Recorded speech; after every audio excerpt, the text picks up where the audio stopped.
좋은 날입니다. 7월 3일 GT 묵상에 함께 하신 여러분 환영하고 축복합니다. 오늘은 열왕기하 2장 1절에서 10절 말씀으로 엘리사의 소원이란 제목으로 하나님 말씀 나누겠습니다. 함께 본문 말씀 읽어봅니다. 제2장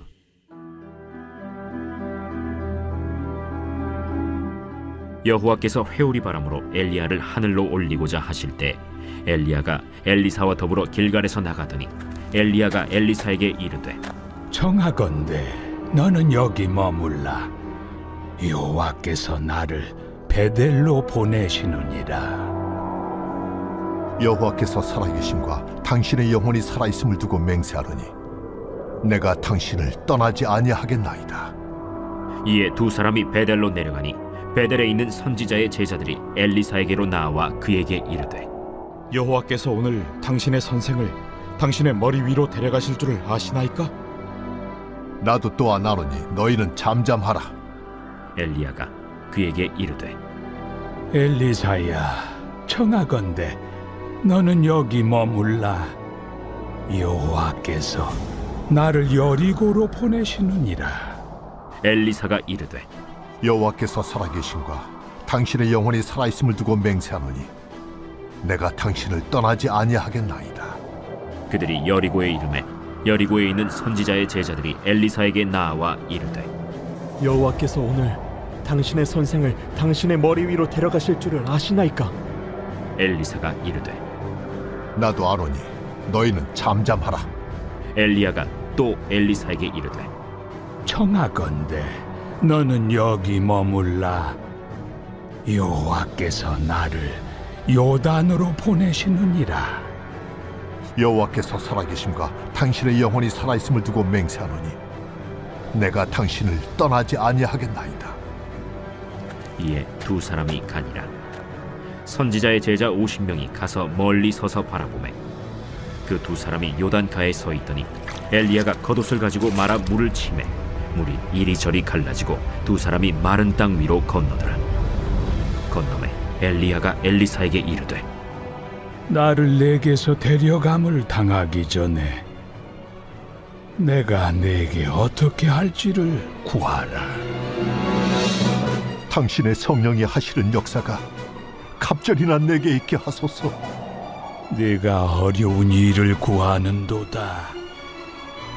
그러나 나를 내게서 데려가시는 것을 내가 보면 그 일이 내게 이루어지려니와 그렇지 아니하면 이루어지지 아니하리라. 이제는 엘리야의 시대에서 엘리사의 시대로 전환하는 그런 지점에 놓여져 있습니다. 자, 이 상황을 우리가 좀 더 살펴볼 필요가 있는데요.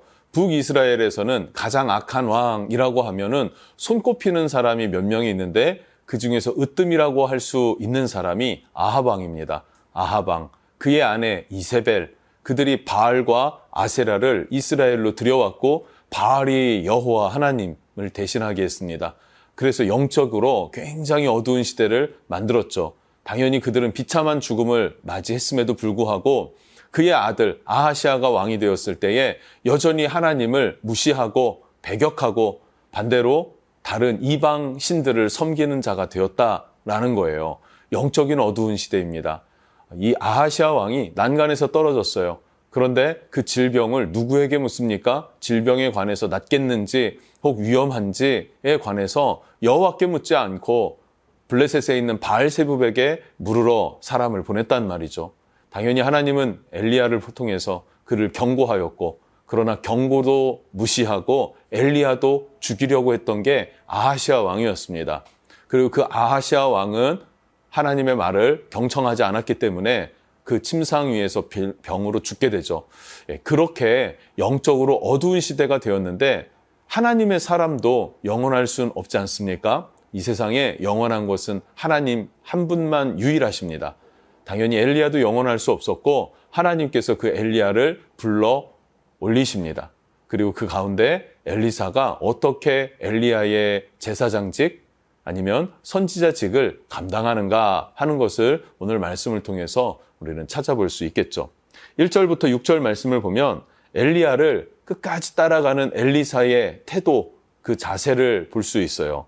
1절 말씀을 보면 여호와께서 회오리 바람으로 엘리야를 하늘로 올리고자 하실 때에 엘리야가 엘리사와 더불어 길갈에서 나가더니 아멘. 예, 이제 하나님께서 회오리 바람으로 엘리야를 끌어올리십니다. 승천하게 되죠. 죽음을 보지 않고 하나님 나라에 올라간 그 두 사람 중에 하나가 바로 엘리야죠. 예, 그 길갈에서 출발을 합니다. 길갈, 그리고 그 다음에 베델, 여리고, 요단강 이렇게 하나님께서 가라 하신 곳으로 나아갈 때 엘리야는 엘리사에게 이렇게 말하는 거예요. 너는 나를 따라오지 말고 여기 머물러 있어라 라고 이야기를 합니다. 그런데 엘리사는 이렇게 말합니다. 내가 맹세합니다. 당신을 떠나지 않겠습니다. 끝까지 따라가기를 원합니다. 라고 하면서 끝까지 따라갔단 말이죠. 엘리야는 왜 엘리사를 따라오지 못하게 했고 또 엘리사는 그럼에도 왜 그렇게 맹세하고 따라가겠다라고까지 자기의 의지를 표현했을까 하는 것도 생각해 볼 필요가 있는 것 같아요. 어려운 시대죠. 그 시대를 이겨낼 수 있고 또 그 시대를 이겨낼 뿐만 아니라 선지자의 사명을 감당하는 것은 매우 어렵습니다. 그래서 엘리야는 엘리사가 정말 하나님의 사람으로 준비되고 또 선지자로서 준비된 그 사명감과 그 열정과 그 결단, 결기가 있는지 이것들을 확인해 보고 싶었던 것 아닌가 싶습니다. 누가 사명을 맡겨서 그래서 떠맡아 가지고 그 사명을 감당한다면 그 사명을 잘 감당할 수 있겠습니까? 아니면 감정적으로 나도 한번 해보고 싶다. 나도 엘리야 같은 선지자 해보고 싶다. 그렇게 나선다고 해서 그 사명이 잘 감당되겠습니까? 결코 그럴 수가 없는 것이죠. 그래서 엘리야는 엘리사로 하여금 그 중심에 하나님을 향한 마음을 확인하기를 원했고 엘리사는 자기의 부족함과 자기의 연약함을 인지하고 있었던 것이죠. 그래서 끝까지 하나라도 더 스승 엘리야의 어떤 모습들, 사역의 어떤 현장들 이런 것들을 보면서 배우기를 원했던 것입니다. 그렇게 따라 나섰더라 하는 거예요. 그런데 7절 말씀을 보면요. 엘리사만 여호와의 선지 생도는 아니었구나 하는 것을 알 수 있어요. 선지자의 제자 50명이 가서라 그래요. 선지자의 제자가 50명이나 있었다라고 성경은 오늘 본문에 말해주고 있고요. 또 엘리야가 가는 곳곳마다 선지자들의 생도들이 있었습니다. 선지자의 제자, 선지자, 생도 이들이 여전히 있었단 말이죠. 하나님의 사람들이 있었다는 것입니다. 그러나 끝까지 따르고 끝까지 사모했고 끝까지 그 사명을 받아서 감당한 사람이 엘리사였다라는 것이죠. 그 태도와 자세가 우리에게도 있어야 할 줄로 믿습니다.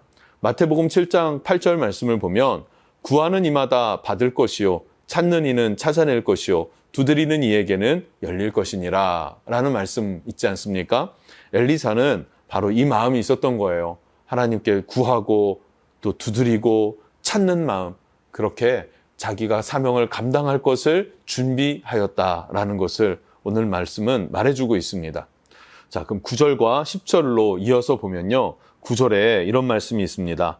건너매 엘리야가 엘리사에게 이르되 나를 내게서 데려감을 당하기 전에 내가 내게 어떻게 할지를 구하라. 엘리사가 이르되 당신의 성령이 하시는 역사가 갑절이나 내게 있게 하소서 하는지라. 아멘. 엘리야가 뭐라고 합니까? 그래, 네가 끝까지 여기까지 따라왔어. 그러면 내가 너에게 뭘 해주기를 원하느냐라고 질문해요. 그러니까 엘리사가 말합니다. 당신의 성령이 하시는 역사, 성령의 능력, 성령의 역사, 그것이 나에게 갑절이나 있게 해주십시오라는 거예요. 엘리사가 엘리야를 따라간 이유가 여기에 있습니다. 단순하게 사역을 보고 배우겠다가 아니라 엘리야의 하나님, 엘리야에게 역사하신 성령의 권능과 능력이 나에게 갑절이나 있기를 원합니다 라고 구하는 것이죠. 여러분, 어두움을 뚫어낼 그 강력한 힘은요, 사람에게서 나오지 않습니다. 하나님에게로부터 나오는 것이죠. 그래서 하나님을 의지할 때 그 시대의 어두움을 이겨낼 수 있고 하나님의 밝은 빛을 그 이스라엘 민족 가운데 비춰낼 수 있다라는 것을 엘리사는 알고 있었고 그것을 구하고 있는 거예요. 매우 지혜롭고 매우 진리 위에 굳게 선 모습이라고 생각을 합니다. 그러자 10절에 뭐라고 합니까? 이르되 내가 어려운 일을 구하는도다. 엘리야는 어려운 일을 구한다라 그래요. 네가 어려운 일을 구한다. 왜 어려운 일이라고 표현합니까? 아니, 성령의 역사를 엘리야가 주는 게 아니지 않습니까?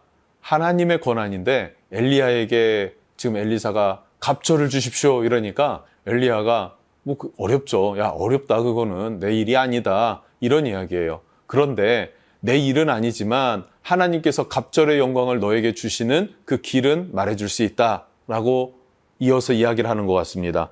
자, 그러나 나를 내게서 데려가시는 것을 내가 보면 그 일이 내게 이루어지려니와 그렇지 아니하면 이루어지지 아니하리라 하고. 아멘.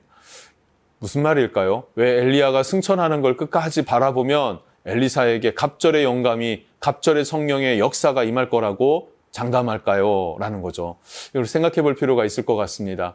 믿음 아니겠습니까, 여러분? 믿음으로 주님 앞에 끝까지 경주하는 자, 하나님은 그 자에게 믿음의 열매를 주십니다. 믿음대로 이루시는 분이 하나님이시기 때문에 엘리사가 끝까지 하나님 앞에 갑절의 영감을 구하여 나아가면, 그럼 엘리야의 시대가 마지막까지, 그 사역이 끝나는 그 마지막 정점까지 엘리사가 따라가고 믿음으로 구하고 하나님 앞에 나아가면 하나님께서는 그 엘리사에게 갑절의 성령의 능력을 더하여 주신다라는 것이겠죠. 여러분, 우리도 이 세상을 살아갈 때 믿음이 견고하고 끝까지 경주할 수 있는 그런 끈질긴 믿음 우리에게도 있기를 원합니다. 그럴 때 하나님의 성령이 우리와 함께 하시고 우리를 통해서 세상을 비추는 빛으로, 또 세상을 또 썩지 않게 하는 소금으로 우리를 사용해 주실 줄로 믿습니다. 그렇게 엘리사와 같이 쓰임받는 여러분 되시기를 주님의 이름으로 축복합니다. 기도하겠습니다. 하나님 감사합니다. 우리에게 엘리사와 같은 통찰력을 주십시오. 사명을 감당하는 것, 그것은 내 힘이 아니라 하나님의 힘입니다. 하나님의 권능을 의지할 때 사명을 감당할 수 있습니다. 특별히 시대가 어두울 때 인본주의와 우상숭배와 돈을 사랑하는 마음과 이러한 것들이 너무나 가득한 시대에 하나님이 어두운 때 우리가 사명을 감당한다면, 또 그리스도인으로 살아낸다면 그것은 성령의 능력이 우리에게도 갑절이나 필요한 때입니다. 이때 끝까지 주님을 구하고 믿음으로 경주할 줄 아는 자 될 수 있도록 나를 붙잡아 주시고 세워주시고 그렇게 믿음의 응답을 받아내는 자가 되도록 축복하여 주십시오. 예수님의 이름으로 기도합니다. 아멘.